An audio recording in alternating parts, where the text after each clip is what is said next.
The movie begins with a man waking up in a cube-shaped room. You might think we've done this before, but it's a common premise nowadays. The walls, ceiling, and floor are all covered in glowing lines, and there are 6 doors. As the man gathers his bearings, he opens 2 doors and discovers rooms identical to the one he's in, but with different colors. Curious, he opens a 3rd door and walks inside. As soon as he does, he is cut into large cubes. His body disintegrates, and we see a device with crisscrossed wires that sliced him into pieces. It effortlessly folds up and disappears. Another man, Quentin, walks confidently into a room. There, he discovers a man named Worth unconscious and attempts to wake him up. Suddenly, one of the doors opens, and a woman cautiously enters. Her name is Holloway, and she realizes Quentin is just as trapped as she is. Soon after, they hear a girl named Alan screaming in the next room. Quentin brings her into the room, but accidentally breaks her glasses. Just then, Renee, an elderly man, enters through the upper door, adding to the mystery.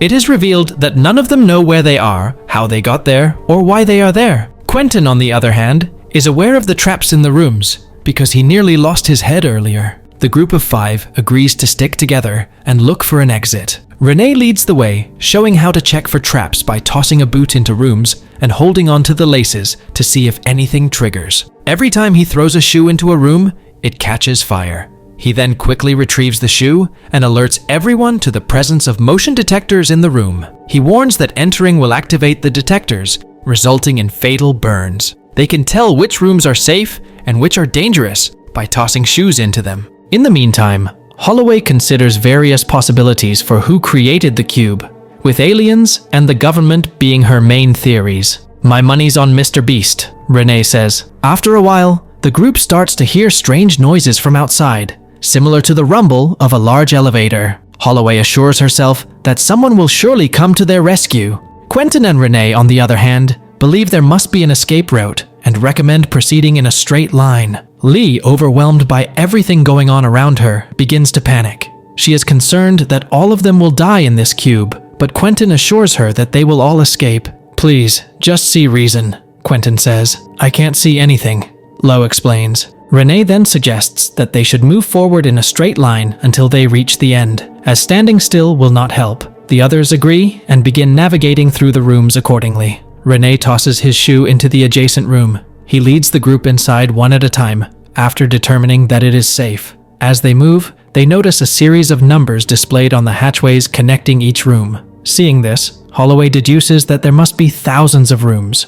She explains that they do not have access to food or water, so they can only survive for 3 days. In response, Renee suggests sucking on a button from his shirt to increase saliva production and quench thirst. Following his lead, everyone grabs their buttons and starts sucking. As the hours pass, the group continues the boot trick and moves on. Renee throws another boot into a room and discovers nothing alarming. However, he notices the dry air and concludes that the room most likely contains an electrochemical sensor that detects hydrogen sulfide emitted from the skin. Quentin then inquires about Renee's expertise, prompting the elderly man to reveal that he is a French escape artist who has successfully escaped from over 7 major prisons. Shortly thereafter, he enters a room that has been tested with a boot, only to be sprayed in the face with acid. The others try to pull him back, but it's too late. The acid corrodes Renee's face and head, causing her to die in agony. Following this incident, the group concludes that the room must have contained an electrochemical sensor that their friend missed. Renee would have said, "Told you so," but he has no face anymore. So they need to figure out a better way to test the rooms for traps. Quentin moves forward and asks everyone what they do for a living. He starts by revealing that he is a police officer. Holloway then reveals that she is a doctor, while Worth claims to work in an office but does not elaborate. Cubicle jobs are rarely worth talking about. When it's Lee's turn, she simply says she hangs out with her friends. Quentin believes there is a reason why they are all in the cube, and it isn't a coincidence. He also wonders why Leigh has her glasses, but Holloway has lost all of her jewelry. As the group continues to talk, Leigh suddenly reveals that she's good at math. Good on you, Leigh. The others then encourage her to solve the cube's code, assuming it's a puzzle. In the following scene, Lee notices that rooms with specific numbers on them are dangerous, particularly if the number is a prime number. She supports her theory by pointing out that the room in which Renee was attacked with acid was labeled 149, a prime number. Using the same trick, she checks the numbers in the next room and discovers that none are primes, indicating that it must be safe. The rest of the group applauds her cleverness. Le then jumps into the room unharmed and confirms its safety. The group continues for several hours, following prime numbers. During this period, Quentin casually flirts with Lee. He opens up about his personal life, revealing that he has 3 children and is divorced. Quentin, this is a good start. She is definitely interested. Eventually, the group comes across rooms with prime numbers on every door, indicating that traps are ahead. Quentin then investigates the door in the ceiling. Suddenly, Kazan falls from above. He appears to be repeating some words and repeatedly requests to go to the blue room. Holloway concludes that he is mentally handicapped. Meanwhile, Le wonders how he has survived until now. When the group decides to move forward with their plan, some members see Kazan as a burden and are hesitant to bring him along.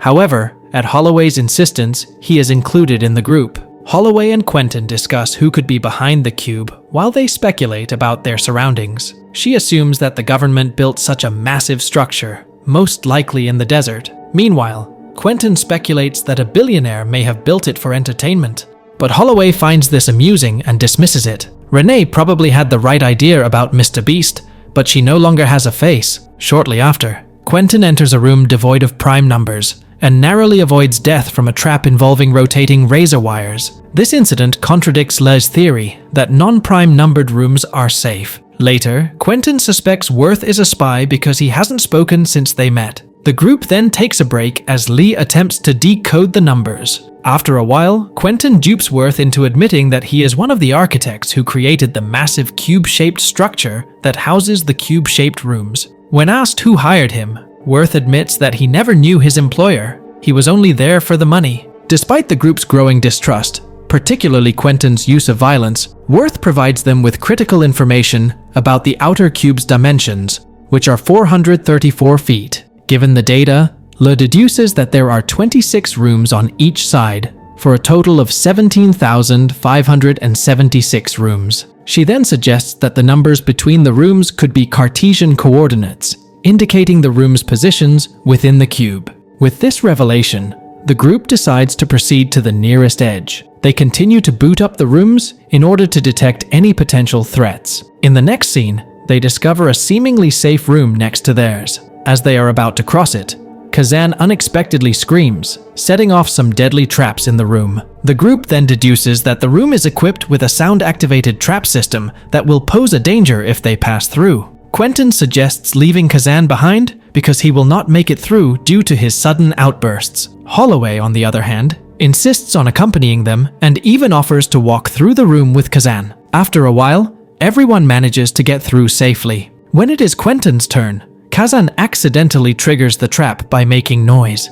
This allows Quentin to narrowly avoid death. In a fit of rage, he attacks Kazan, but Holloway stops him in time. Quentin's rage then turns on her, resulting in a heated argument between them. Holloway accuses him of preferring younger girls, implying that this is why his wife left him. This enrages Quentin, prompting him to slap her several times. "If I preferred younger girls, would I be slapping you?" he asks. The others quickly separate the two, and once the situation has calmed down, they proceed. Finally, the group arrives at one of the cube's side edges, only to discover a gap between the door and the outer shell. They use their clothes to make a rope, and Holloway bravely offers to swing out and explore space. However, when she lingers outside using the makeshift rope, all she can see below is complete darkness. She then attempts to swing towards the outer shell, but the rope is too short to reach it. As she hangs outside the room, the cube shakes violently, nearly causing her to fall into the void below. Thankfully, Quentin manages to pull her by the rope and grab her upwards, but the next second, he purposefully releases her hand, resulting in her tragic death. Following the horrific incident, Quentin lies to the group, claiming that Holloway slipped and fell. This has devastated everyone, but they have no choice but to move forward. After a brief discussion, the group decides to descend to the cube's bottom edge. However, first, Lee suggests that they rest for a while, because they are all exhausted. The rest of the group agrees with her, and they all lie on the ground. While they sleep, Quentin transports Le to another room. He tries to persuade her to leave the group and makes unwanted advances. When she refuses, he becomes aggressive. Thankfully, Worth and Kazan awaken and arrive in the room to save her. At this point, Quentin has become paranoid, admitting that he did not trust Holloway earlier. The rest of the group suspects he killed her on purpose. Quentin, enraged by their words, violently assaults and throws Worth into the next room. Worth finds Renee's lifeless body and bursts into hysterical laughter. He realizes they've been circling back and forth the entire time.